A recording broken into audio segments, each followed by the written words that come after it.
Lena Vasek woke before the sun did. That was not unusual. She had been doing it for 12 years, ever since the fringe border camp became her home. The sentinels needed their equipment checked before the morning shift. The saddles needed oiling. The patrol logs needed organizing. Nobody asked her to do any of it. She simply did it. Because useful people were not questioned. Useful people were not looked at too carefully. She rolled up her sleeve in the gray dark of her small room. The mark was there, the way it always was. Symmetrical. Old. The kind of design that showed up in history books, in chapters most people skipped. She looked at it for exactly 3 seconds. The way someone looks at an unpaid debt they have decided to live with. Then she rolled her sleeve back down and went to work. The news reached the border camp like weather, ahead of schedule, louder than expected. King Calum Drace was coming to inspect the eastern operations personally. He had done it twice in the last decade. The first time, 3 sentinels had been dismissed before noon. The second time, a senior commander lost his post by evening. The king was not cruel. People said that carefully, as if kindness and cruelty were the only 2 options available. What Calum Drace actually was exact. He noticed things. He acted on what he noticed. He did not give warnings. The camp straightened itself overnight. Lena kept her head down, her sleeves down, and her hands busy. He arrived on a gray morning with 6 riders and no ceremony. Lena watched from the equipment shed as the sentinels lined up along the yard. Calum dismounted without looking at anyone and began walking the perimeter with the camp commander, asking questions she could not hear from where she stood. He was tall. He moved like someone who had never once needed to make himself smaller. She noticed that the way you notice weather coming in from the north, as a fact, not an opinion. She went back to sorting patrol logs. She was on the 3rd stack when she became aware that someone had stopped walking near the shed entrance. She did not look up immediately. That was a habit too. You organize these by incident type, a voice said, not by date. She looked up then. The king was standing in the entrance of the shed, alone, reading the label on the nearest log stack with the focused attention of someone who had not expected to find anything interesting here. Date sequencing loses patterns, Lena said. Incident type shows where problems repeat. He looked at her. She looked back. Neither of them said anything for a moment. Name, he said. Lena Vasek. Equipment and records. He nodded once, slowly, in the way of someone filing something away for later. Then he left. She stood very still for a moment after he was gone. Well, there it was. She expected him to forget her. That was the reasonable expectation. He was a king inspecting a border camp. She was the woman who sorted logs in the equipment shed. The categories did not overlap. Instead, he assigned her to correspondence support for the duration of his stay. She nearly asked why. She did not. Asking why was the kind of thing that invited more looking, and more looking was exactly what she had spent 12 years discouraging. So she carried his correspondence. She sat in the outer room while he worked. She organized his meeting schedule and cross-referenced patrol reports and carried messages to the senior commanders, and she did all of it efficiently and quietly, and she told herself it was fine. It was not entirely fine. The problem was proximity. Proximity did things to well-maintain distance. She learned, in those first few days, that Calum Drace was right more often than was comfortable, and wrong in ways he never bothered to hide, and capable of making a decision at 6 in the morning with the same calm certainty he had at midnight. She learned that he drank his tea without sugar, and that he read through his evening reports standing up, and that he went very still, utterly motionless, whenever something surprised him. She was noticing too much. She knew it. She kept noticing anyway. On the 4th evening, he asked her opinion. Not in an offhand way.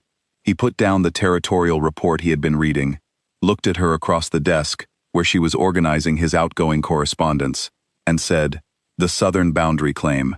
What is your read on it?" She looked up. "I am record support. I know what you are. I am asking what you think." She should have given him something bland and deferential. She knew that. Instead, she said, "The claim is technically valid under the old treaty language, but the spirit of the treaty was water access, not land control. Whoever drafted the Southern Pact's argument knows this, and is hoping no one checks the original records." And he was very still for a moment. "Have you checked the original records?" Yes. When? 3 days ago. They are in the secondary archive. The relevant passage is marked. He looked at her for a long time. She looked back at him, and did not fidget. Thank you, he said, finally. He went back to the report. She went back to the correspondence. Her hands were steady. The rest of her was not, but her hands were steady, and that was what mattered. The border breach happened 11 days into his stay. It was a midnight emergency, a gap in the eastern fence line, 2 unknown wolves at the perimeter, the night sentinel down with an injury. Lena heard the alarm before most of the camp did. She was already awake. She moved. She gave orders for 60 seconds before she remembered she was not supposed to know how to give orders. By then, the sentinels were already responding, the gap was being covered, and the 2 unknown wolves had retreated back across the line without incident. The whole thing resolved in under 4 minutes. She gave a very plain explanation afterward. Equipment training overlap, she said. General familiarity with protocol. The sentinels accepted this because they were tired and relieved, and not particularly interested in analyzing where the steady voice in the dark had come from. Calum had been standing in the doorway of the operations room. He said nothing to her about it. His eyes, though, did something she did not have a word for. You are running out of road, Mara told her. They were sitting outside the supply building in the late afternoon. Mara had been her friend for 8 years, which meant Mara was one of 2 people alive who knew the actual shape of what Lena was hiding. The other person was Elder Sorcha, and Elder Sorcha had been keeping the secret longer than Lena had been keeping it herself. I know, Lena said. He notices things. I know. Mara looked at her with the specific expression of someone who has said the true thing and knows it will not be acted on. Then what are you going to do? Lena looked out at the camp, at the familiar fence line, at the eastern hills where the morning light came first. What I always do, she said. Mara made a sound that was not agreement.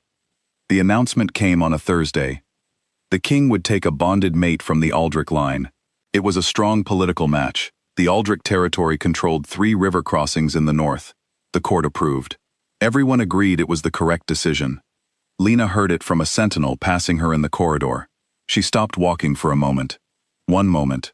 Then she continued on to the records room and sat down at the desk and opened the morning correspondence log. She worked until evening. That night she began to pack. Not dramatically, practically. She had done it before. She knew which things to take and which things were not worth carrying. She was good at leaving.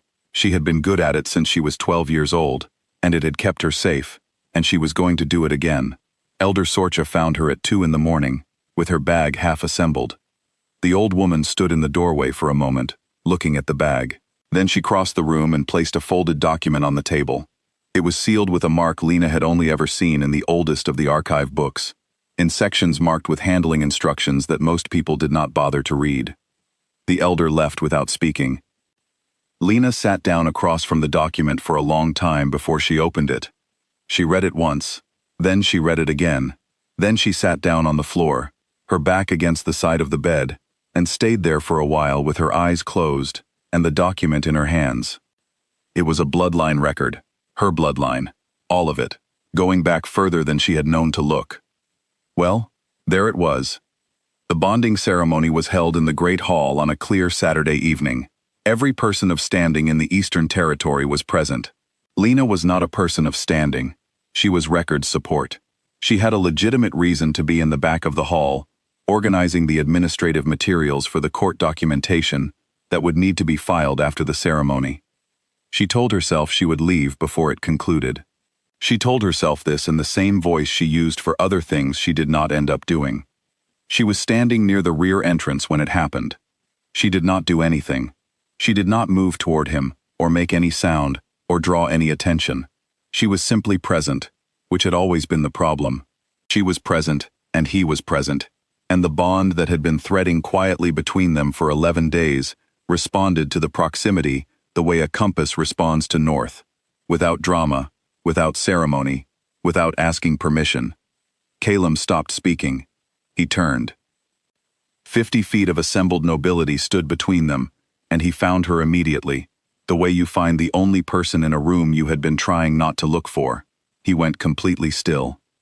The great hall went with him. Lena did not move. She was thinking about the door behind her, and then she was thinking about the document in her room, and then she was thinking about nothing at all, because the moment had already decided itself, the way moments sometimes do, while you are still standing in them working out what to do. He came to find her afterward. Not in the great hall, not in front of the court. He found her at the equipment shed, which was the first place he had seen her, and which was also the first place she had gone when she needed to stop shaking. It was a quiet conversation. That was the thing about it. She had imagined it, in the way you imagine things you are trying not to think about, and she had imagined raised voices, formal language, the machinery of rank and judgment. It was nothing like that. It was two people in a shed, a single lamp, the truth finally standing between them at its actual height. He asked how long she had known about the bond. She told him. He did not speak for a long time. When he did, he asked the wrong question first. Not the human question, the king question, the one about why she had not come forward, the one with the edges of accusation in it, the one that was really about him and his court, and his authority, and not about her at all. She watched him ask it. She did not rescue him from it. He heard himself, somewhere in the middle of it, and stopped. The silence after was a different kind of silence than the one before. "I am sorry," he said, quietly, as if he was still working out exactly what he was apologizing for, but knew that the apology needed to come before the understanding. "I know," she said.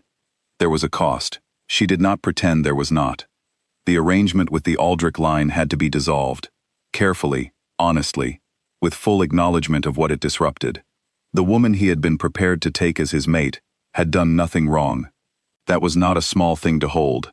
Calum held it without looking away from it, which was the thing Lena had not expected from him, and then, thinking about it later, realized she should have. He was exact. That applied to accountability too. The court talked. Courts always talked. There were those who accepted the bond as the law of their world, older than political arrangements, older than treaties. There were those who did not accept it without protest, and their protests were documented and addressed one by one. It took time. Time was what it cost. On a Tuesday evening, 3 weeks later, Lena was standing at the eastern fence line. Old habit. The light came well from that direction in the evening, and the view was long, and she had always done her clearest thinking in open air. She heard him come up beside her. She did not turn. They stood there for a while, both of them looking east. Then she rolled up her sleeve. She had not planned it. Her hands simply did it, the way hands do things that have been practiced and avoided in equal measure. She held her arm out, the mark visible in the evening light, old, symmetrical, the kind of thing that showed up in chapters most people skipped. He looked at it. He looked at it for a long time. Then he looked at her. "Well," she said, "there it is." He almost smiled, not quite, the way the sky almost opens before it actually does.